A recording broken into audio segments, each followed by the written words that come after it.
custo de vida, emprego e desemprego, cesta básica, tarifas públicas, salário mínimo. Agora, na Brasil Atual, a análise do DIEESE. E o nosso contato agora é com Fausto Augusto Júnior, diretor técnico do DIEESE. Bom dia, Fausto. Bom dia, Rafa. Bom dia a todos. Obrigado pela participação, cobrindo aqui as férias do Glauco. Você tomou um susto, né? O Glauco só no final do mês, viu, Fausto? Mas vamos juntos durante esse mês. A gente vai falar sobre a situação do desemprego no país. Quase 3 milhões e meio de brasileiros estão desocupados há pelo menos 2 anos, segundo dados da PNAD Contínua, a Pesquisa Nacional por Amostra de Domicílios do IBGE. Que conclusões a gente pode tirar a partir desses dados, Fausto, lembrando da pandemia e a situação que continua ainda muito crítica com relação ao mercado de trabalho aqui no Brasil. Qual a sua avaliação dessa conclusão do IBGE? Bem, Rafa, essa é a face mais trágica quando a gente olha para a questão do desemprego. Nós estamos falando de pessoas, mais de 3 milhões e meio de pessoas estão desempregadas há mais de 2 anos. E se a gente pegar ainda e somar esse número, a quantidade que a gente já tem de desalentados, de subocupados, nós temos um contingente muito grande de trabalhadores com muita dificuldade do ponto de vista do ingresso no mercado de trabalho e do ponto de vista da sua continuidade. Uma pessoa que fica mais de 2 anos sem emprego tem uma série de consequências. Primeiro que é muito mais rápido a possibilidade desse trabalhador ir para o desalento, ou seja, ele deixar de procurar trabalho uma vez que ele não encontra trabalho.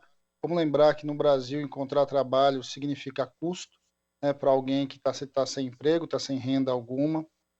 Um outro problema é que conforme vai passando o tempo de quem está desempregado, mais difícil é de retornar ao mercado de trabalho, ou seja, a capacidade dele, as relações que ele tem, todas as redes que ele tem, minimamente de conquista, né, de um novo posto, vão se diminuindo, vão se reduzindo. A própria qualificação profissional dele, conforme o tempo vai passando também, ela vai se alterando, né? Ou seja, ele vai tendo mais dificuldade ali para conseguir, de alguma forma, se manter atualizado do ponto de vista do que a demanda, muitas vezes, do emprego coloca. E aí o que a gente assiste também é que, nesses casos, os caminhos normalmente são 2. Ou, de um lado, ele vai para o desalento, e aí, de certo modo, ele vai saindo do mercado de trabalho, indo para uma condição bastante complicada para retorno, ou ele acaba aceitando um emprego muito aquém da sua qualificação, muito aquém da sua experiência, da sua trajetória ocupacional, e o que acaba levando também a uma redução aí da sua capacidade de utilização. Ou seja, o Brasil, nesse caminho, ele vai inclusive diminuindo a sua capacidade produtiva, a sua produtividade, uma vez que muitas vezes acaba perdendo esse profissional por conta da incapacidade aí do mercado, incapacidade do mercado de trabalho da economia brasileira, recolocar as pessoas num prazo razoável. 2 anos é muito tempo, vamos lembrar. E vamos lembrar que é pelo menos 2 anos, nós estamos falando de 3 milhões e meio com pelo menos 2 anos. Você tem pessoas ali que já estão há mais tempo, inclusive, em busca de trabalho sem conquistá-lo.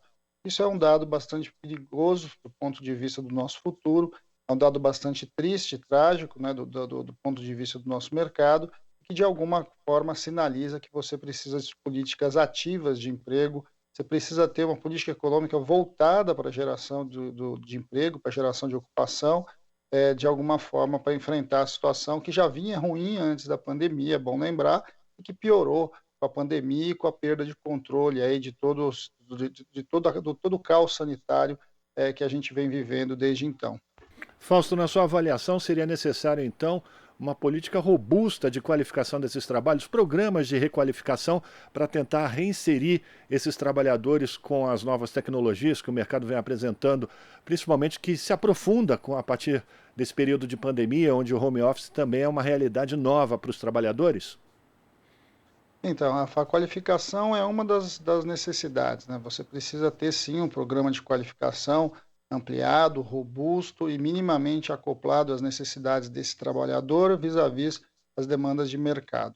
Mas você também precisa ter um sistema mínimo ali de regulação, né, em que você possibilite equilibrar as taxas de desemprego. Ou seja, o emprego precisa vir para o centro do debate do país, ele precisa estar no meio da política econômica, não pode deixar que a questão do emprego seja simplesmente a reboque do mercado, ou seja, o que o mercado definir é a taxa que a gente vai acompanhar. Quer dizer, o Estado precisa necessariamente intervir, de um lado, qualificando, de outro lado, gerando as próprias oportunidades no mercado de trabalho e fazendo a intermediação. O que é o sistema de intermediação? É o próprio Estado funcionando como elemento de busca ativa do desempregado para com o emprego que tem no mercado. Ou seja, você precisa, na verdade, reorganizar o sistema público de emprego e renda no Brasil, que vem sendo desmontado desde 2016. Vamos lembrar, então, que o sistema público de emprego ele está dividido ali, então, no sistema de assistência, né, o chamado seguro-desemprego, todo o sistema de qualificação profissional e o sistema de regulação, aí, o sistema de intermediação de mão de obra. Quando a gente tem um sistema desse funcionando vis-à-vis uma política econômica que tem um emprego no centro, você vai, de certo modo, tentando lidar com essas deficiências do mercado. A pandemia acelerou muitas transformações tecnológicas, vai demandar uma quantidade bastante significativa de novos mecanismos de qualificação e inserção no mercado de trabalho, mas também vai ter um conjunto de trabalhadores que vai ficar mesmo fora do mercado, porque as novas tecnologias expulsam e não conseguem recolocar rapidamente a mesma geração. Muitas vezes você precisa, você está fazendo um processo de ingresso de nova geração. E aí você vê a outra face do momento que a gente está vivendo. A outra geração, a geração que chega, que está apta a lidar com essa tecnologia, não encontra também essas pontes para conseguir iniciar, que é o chamado desemprego jovem.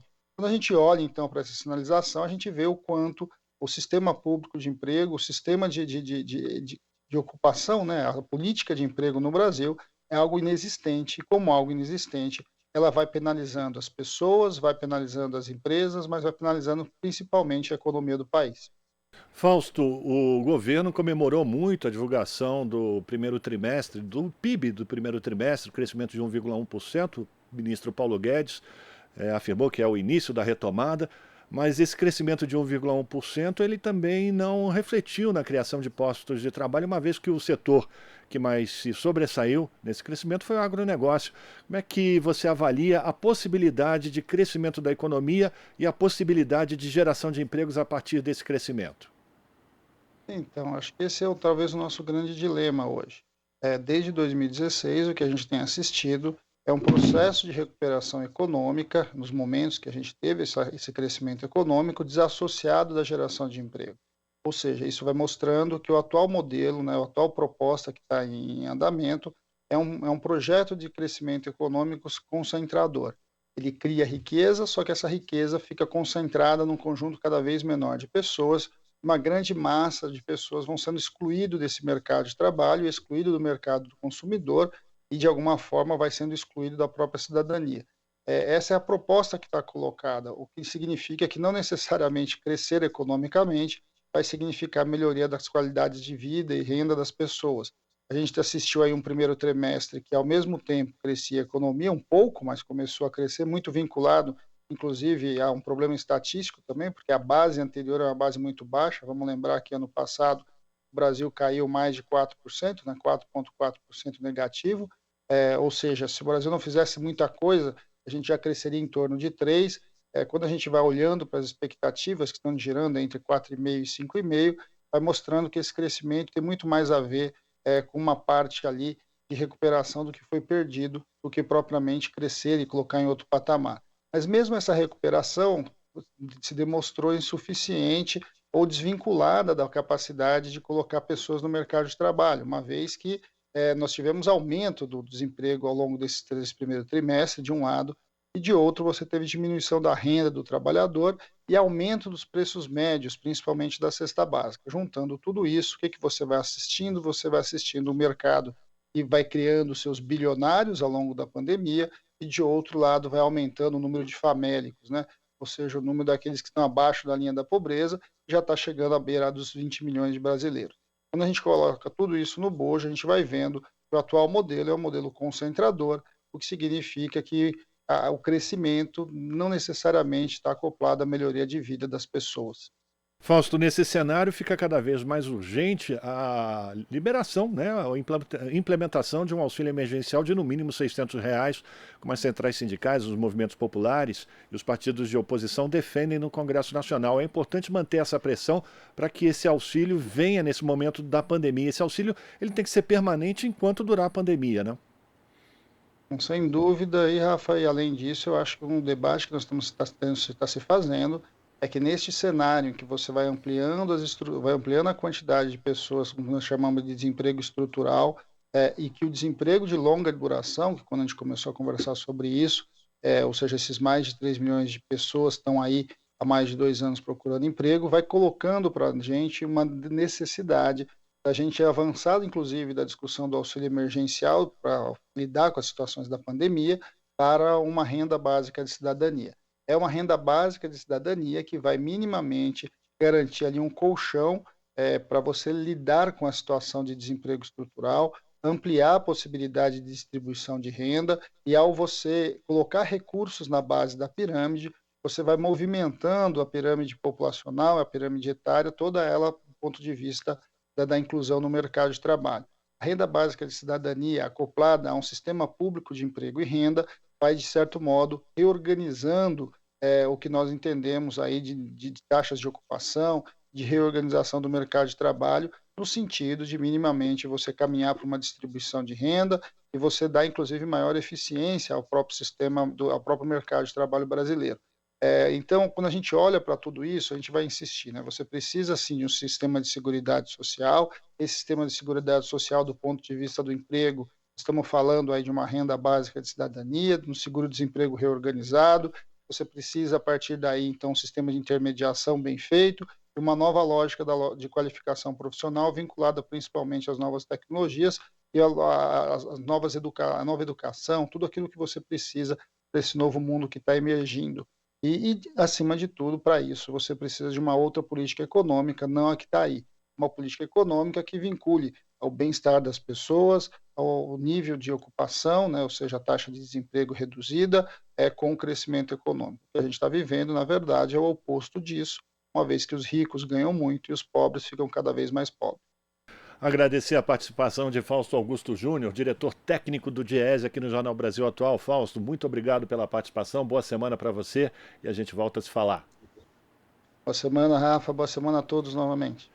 Conversamos com Fausto Augusto Júnior, aqui no Jornal Brasil Atual. Você está ouvindo Jornal Brasil Atual. As notícias que os outros não dão.